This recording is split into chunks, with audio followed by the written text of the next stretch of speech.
members of the Indian community gathered here, ladies and gentlemen, dear children, welcome to the 67th Republic Day celebration at the Embassy of India.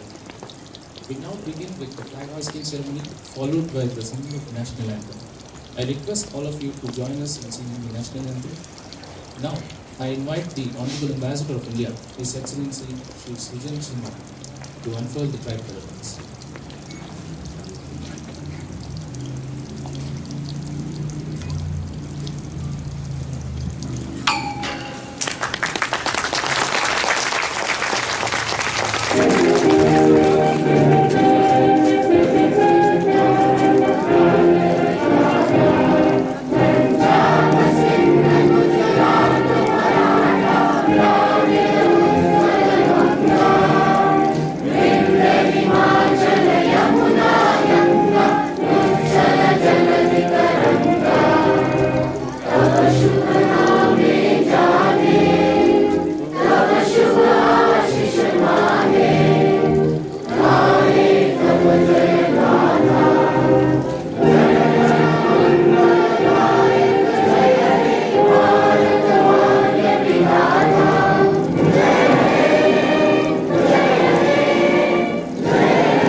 Thank you. We will now move inside the chapel. Ohayou gozaimasu and namaste to all of you. I thank you all for turning up in such numbers this morning on the occasion of the Republic Day of India. I now have the honor and privilege of reading to you the message of the Honorable President of India to the nation on the eve of the 67th Republic Day of India. मेरे प्यारे देशवासियों, हमारे राष्ट्र के 67वें गणतंत्र दिवस की पूर्व संध्या पर मैं भारत और विदेशों में बसे आप सभी को हार्दिक बधाई देता हूँ। मैं हमारी सशस्त्र सेनाओं, अर्धसैनिक बलों तथा आंतरिक सुरक्षा बल के सदस्यों को अपनी विशेष बधाई देता हूँ। मैं उन वीर सैनिकों के प्रति श्रद्धांजलि अर्पित करता हूँ जिन्होंने भारत की क्षेत्रीय अखंडता की रक्षा करने और विधि शासन को कायम रखने के लिए अपना जीवन बलिदान कर दिया। Fellow citizens, on 26 January 1950, our republic was born. On this day, we gave ourselves the Constitution of India. This day saw the culmination of heroic struggle of an extraordinary generation of leaders who overcame colonialism to establish the world's largest democracy. They put together India's amazing diversity to build national unity, which has brought us so far. The enduring democratic institutions they established have given us the gift of continuity on the path of progress. India today is a rising power, a country fast emerging as a global leader in science, technology, innovation and startups, and whose economic success is the envy of the world. Fellow citizens, the year 2015 has been a year of challenges. During this year, the global economy remained subdued. Unpredictability ruled the commodity markets. Uncertainty marked the institutional responses. In such troubled environment, no one nation could be an oasis of growth. India's economy also had to face the blowback.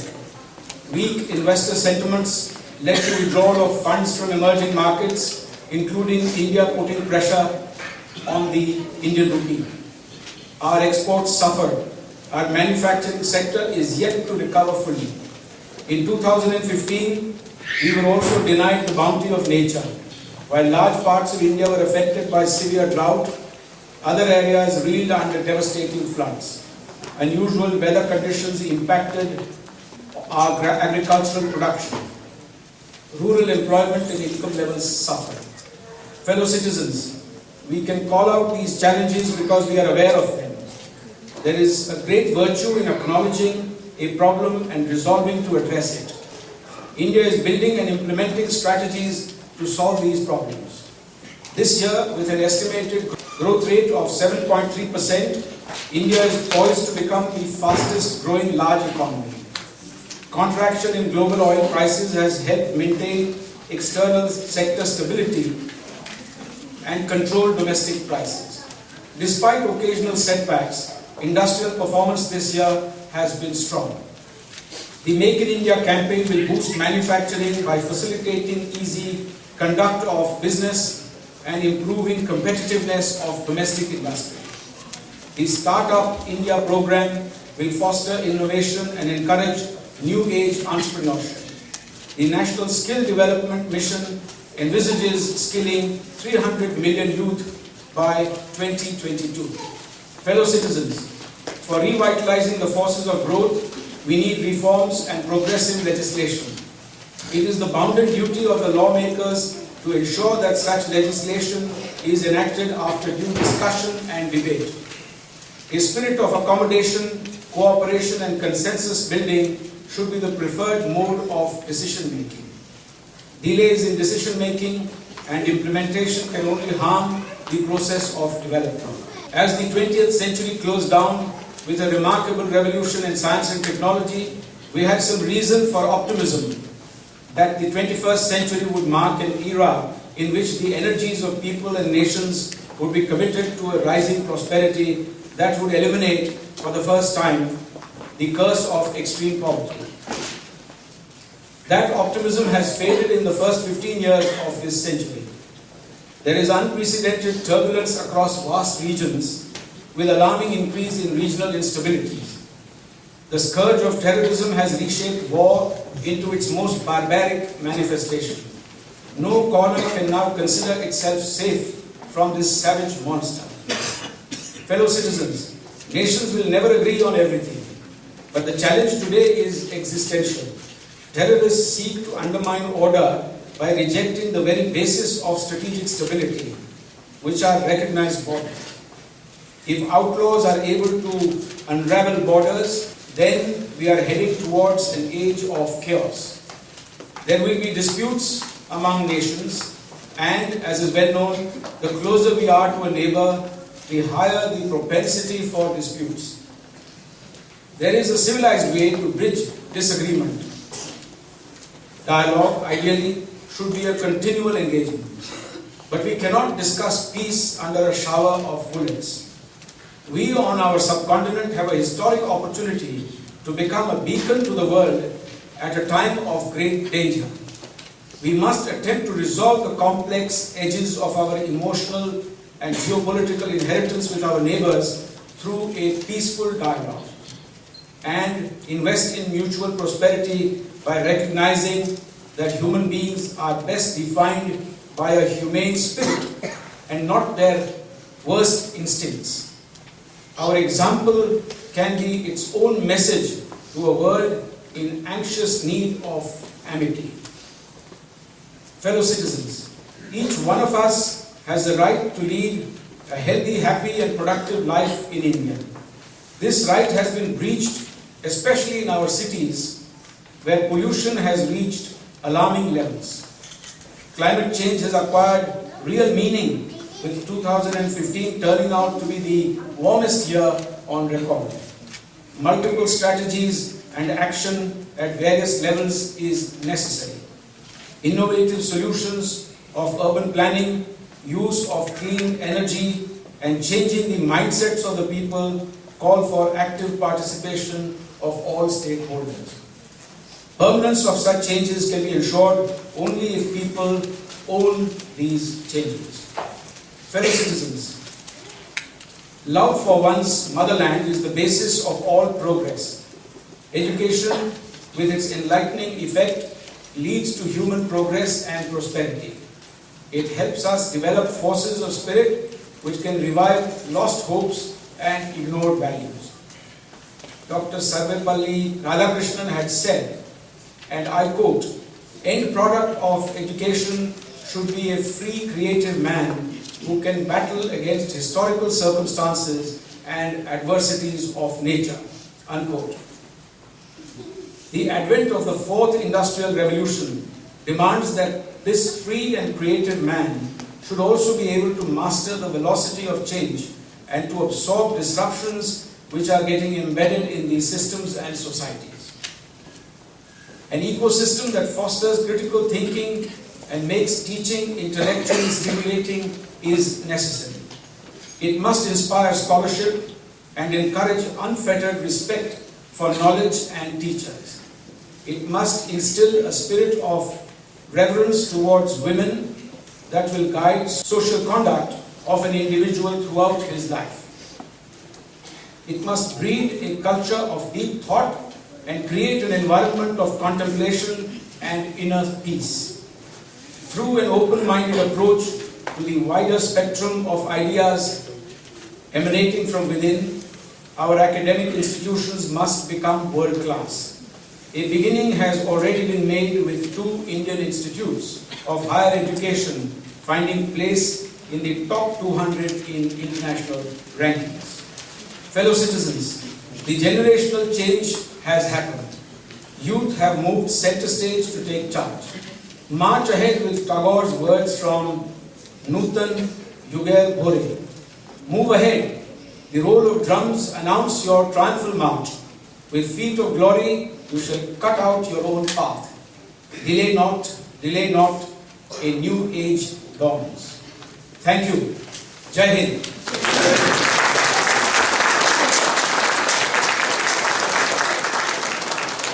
Once again, I'd like to thank each one of you, members of the distinguished Indian community and members of the Japanese community, friends of India, scholars, academics, who have turned up in such numbers this morning to celebrate this momentous day in the life of our nation.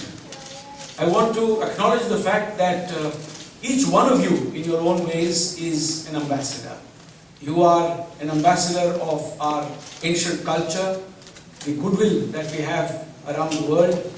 You are an ambassador of Brand India today in an age in which India's economic power is being felt in the region and in the world at large. I would also like to state that you operate in a very friendly environment.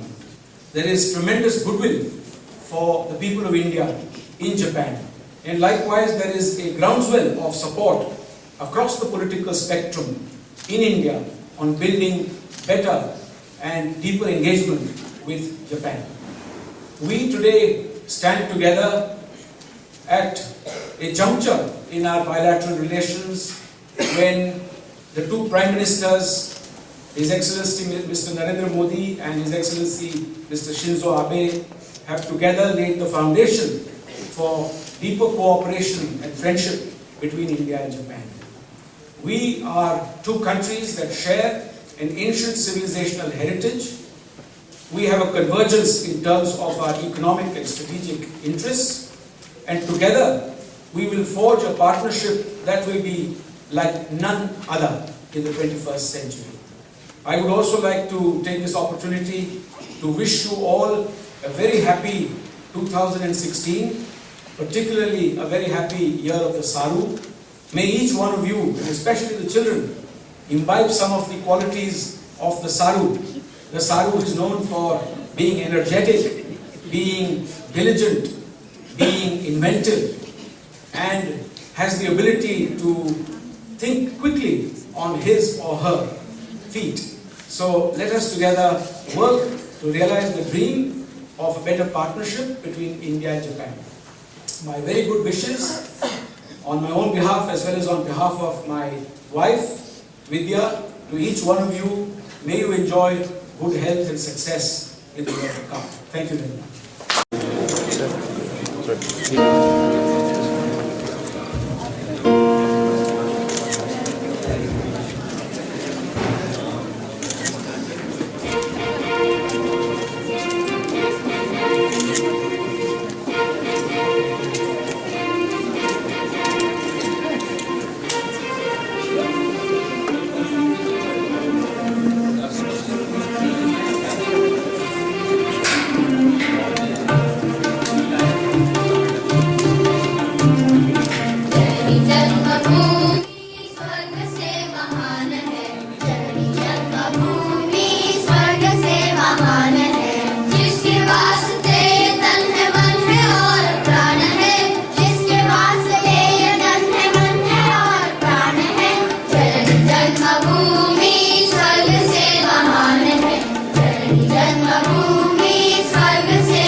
Babu.